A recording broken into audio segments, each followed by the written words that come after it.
ভাই সালাম আলাইকুম। নাম কি ভাই আপনার? কোন দেশে থাকেন আপনি?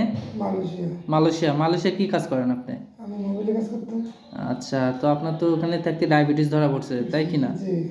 আচ্ছা, আপনি ওই দেশে কি খাবার খাইলেন যে এমন যে ডায়াবেটিস আপনার হয়ে গেল, বলেন তো আপনি একটু। রেড বুল খাইতাম বেশি করে। রেড বুল খাইতেন বেশি করে?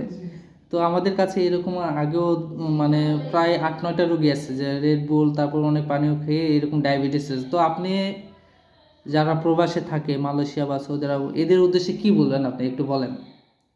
মানে ওনাদের কি বললেন, আপনি যে ভুক্তভোগী ডায়াবেটিস হয়েছে রেড বুল খেয়ে, ওনাদের একটু সাজেশন দেন যে এটা কি খাওয়া আদৌ কি ভালো কি খারাপ বলেন। রেড বুল খাওয়া ভালো না, খুব ক্ষতিকর।